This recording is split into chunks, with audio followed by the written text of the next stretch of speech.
ივანიშვილის პრემიერი ვლადიმერ პუტინის გვერდით ირანის ტერორისტული რეჟიმის შემდეგ კობახიძემ ამჯერად ოკუპანტი სახელმწიფოს პრეზიდენტს ჯერ მოусმინა, შემდეგ კი მასთან ერთად საერთო ფოტო გადაიღო.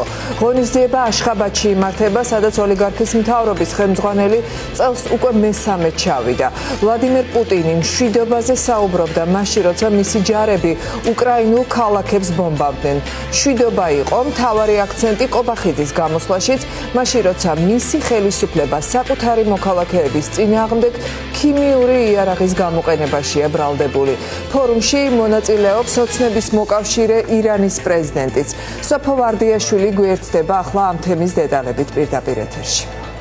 დიახ, პუტინთან საერთო ფოტოს ავტორიტარ მმართველებთან გულითადი შეხვედრების შემდეგ იყო სწორედ ეს გამოსვლა, ირაკლი კობახიძის გამოსვლა ამ ფორუმის სესიაზე, რომელიც გახსნა ვლადიმერ პუტინის გამოსვლამ და ის ისმენდა სხვა მომხსენებლების, სხვა ქვეყნების ლიდერების წარმომადგენლების გამოსვლებსაც. რა თქმა უნდა, მთავარი ინტერესის საგანი იყო ახსენებდა თუ არა ირაკლი კობახიძე ამ გამოსვლაში ოკუპაციას და საქართველოს ოკუპირებულ ტერიტორიებს. ოკუპაცია ირაკლი კობახიძემ მაგრამ მან ახსენა, რომ ოკუპირებულია საქართველოს ორი ისტორიული რეგიონი, არც ეს რეგიონები დაუსახელებია და არც რეჟიმი დაუსახელებია, რომელიც ახდენს ამ ტერიტორიების ოკუპაციას, ან ქვეყნის ლიდერი, რომელიც ახდენს ამ ოკუპაციას, რომელიც ესწრებოდა ამ გამოსვლას, ირაკლი კობახიძის გამოსვლას ისმენდა ამ დარბაზში. ამ ფონზე ირაკლი კობახიძე პუტინის მსგავსად ლაპარაკობს მშვიდობის აუცილებლობაზე და იმ პროპაგანდის შესაბამისად, რომელსაც მუდმივად ვისმენთ ჩვენ ქართული ოცნების ლიდერების მხრიდან ქვეყნის შიგნით,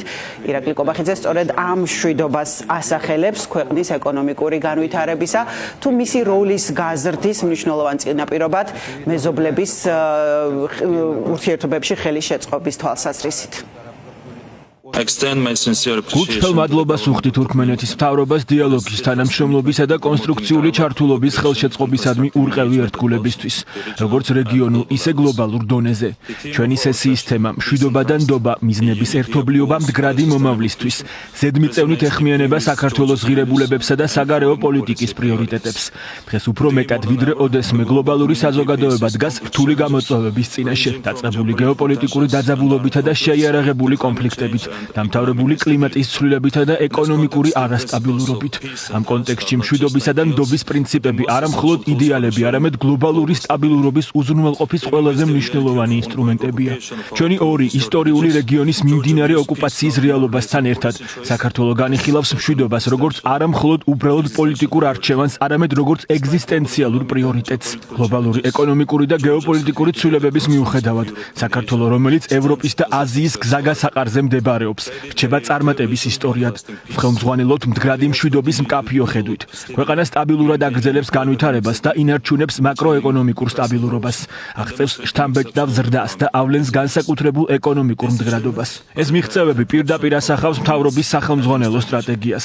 მშვიდობა ქმნის პროგნოზირებადობას, ხოლო პროგნოზირებადობა თავის მხრივ ქმნის საფუძველს მდგრადი ეკონომიკისთვის.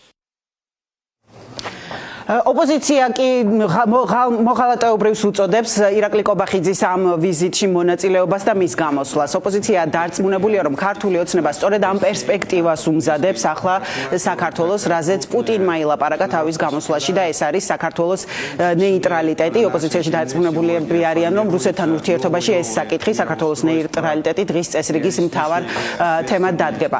ოპოზიციის წარმომადგენლების თქმით, სწორედ ეს პერსპექტივა შეიძლება ძალიან ცუდი აღმოჩნდეს ქვეყნისთვის, რადგან ახლა ქართული ოცნების ხელისუფლება ცდილობს სწორედ რუსეთით და სხვა ავტორიტარული რეჟიმებით ჩაანაცვლოს ის ქვეყნები, რომელთანაც უნდა ჰქონდეს საქართველოს ევროატლანტიკური განვითარების მომავალი, როგორც არის მაგალითად ევროპა, ამერიკის შეერთებული შტატები. რაც შეეხება ქართულ ოცნებას, ისინი ისევ იმ პროპაგანდას ავრცელებენ, ამბობენ, რომ ქართული ოცნების პრემიერს ჰქონდა ძალიან მნიშვნელოვანი შეხვედრები ამ ფორუმის ფარგლებში და ის, რომ ის მაგალითად ვლადიმერ პუტინთან ერთად აღმოჩნდა ერთ სურათზე ან ერთ სივრცეში, ეს არ შეიძლება გახდეს ხელის შემშლელი მისთვის, რომ ეს მნიშვნელოვანი შეხვედრები ჩაატაროს.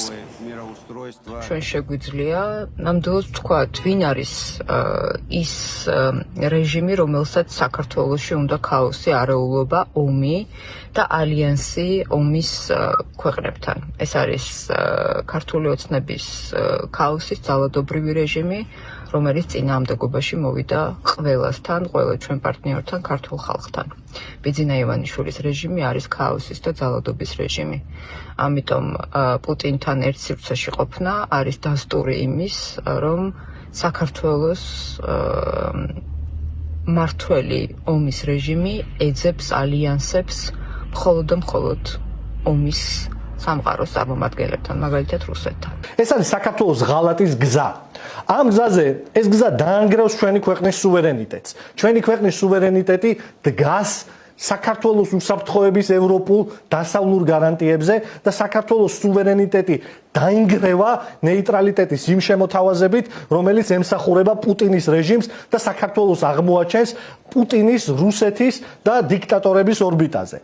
ქართული ოცნება აღარ მალავს არც ერთ ეტაპზე უკვე, რომ მათი საბოლოო მიზანი არის საქართველოს მოქცევა პირდაპირ რუსული გავლენის სფეროში, ის აღიარებს ამ გავლენის სფეროს, ის ღიად ლაპარაკობს ამაზე და უკვე ღიად ფიქსირდება სიმბოლურად პუტინის გვერდით. დაწინაურებასთან გვაქვს საქმე, გავრილობიდან ახლა უკვე პუტინთან არის შეხვედრები. ისეთ არის საქმე შეხვედრაში კი არ არის საქმე შეხვედრით შეიძლება მტერსაც შეხვდეს ადამიანი, უბრალოდ საქმე იმაშია ამის პარალელურად ვისთან ვერ ახერხებენ შეხვედრას და ვისთან ვერ ხვდებიან ან არ ხვდებიან. და ეს ადამიანები, ვისაც ვერ ხვდებიან და არ ხვდებიან, ესენი არიან ჩვენი ქვეყნის სტრატეგიული პარტნიორები. მათ შორის ევროკავშირიდან, ამერიკის შეერთებული შტატებიდან. საერთაბადის შეხვედრა არის საგანგებო მნიშვნელობის შეხვედრა ჩვენთვის. თუ კი ვამბობთ ოკუპაციას, რასაკვირველია ყველა მიცის ვინ არის ოკუპანტი. ერთადერთი ქვეყანაა საქართველო, რომელსაც დიპორტირება აქვს რუსეთთან. თავის მართლება აქ არაფერი საჭირო არ არის. ზუსტად იქ იყო პრემიერ-მინისტრი წასული, სადაც საქართველოს ხვალინდელი დღე წყდება და ეგეგმება. და თუ კი ამაში მონაწილეობს პუტინი, ეს იმას არ ნიშნავს, რომ პრემიერ-მინისტრი არ უნდა შეხვდეს აზერბაიჯანის პრემიერ-მინისტრს. თუ თქვენ გინდათ, რომ მაინც და მაინც შეხვედრაზე, სადაც არის საუბარი უშველებელ გლობალურ საკითხებთან დაკავშირებით, პრემიერ-მინისტრი გამოვიდა და იგივე იძახოს, რასაც ზოგიერთი აკაცუკი ქუჩაში ეძახის, ესეთი რამეები არ ხდება. ამ დონის შეხვედრებზე ესეთი რამე არ ხდება. შეიძლება თუ არა რომ ამ ფორუმის ფარგლებში გაიმართოს ოცნების პრემიერის ირაკლის კობახიძის და მაგალითად ვლადიმერ პუტინის შეხვედრა, ეს კითხვაც გაჩნდა მას შემდეგ, რაც გავრცელდა ინფორმაცია აშხაბადიდან, დღეს დილიდან. ანალიტიკოსები ვარაუდობენ, რომ ქართული ოცნების პრემიერს პუტინის დონეზე შეხვედრის საშუალებას თვითონ რუსეთი არ მისცემს და თუ ასეთი შეხვედრა შეიძლება გაიმართოს რუსეთის წარმომადგენლებთან, ეს იქნება ტექნიკური ხასიათის შეხვედრა. მაგალითად პრემიერი კობახიძე შეიძლება შეახვედრონ რომელიმე რუსეთის რომელიმე სამთავრობო უწყების წარმომადგენელს, თუმცა ამის შესახებ, ან დაგეგმილი შეხვედრის შესახებ, ან გამართული შეხვედრის შესახებ ჯერ ინფორმაცია არ გავრცელებულა. შეგვიძლია დაველოდოთ, მოხდება თუ არა რამე მსგავსი ამ ფორუმის ფარგლებში.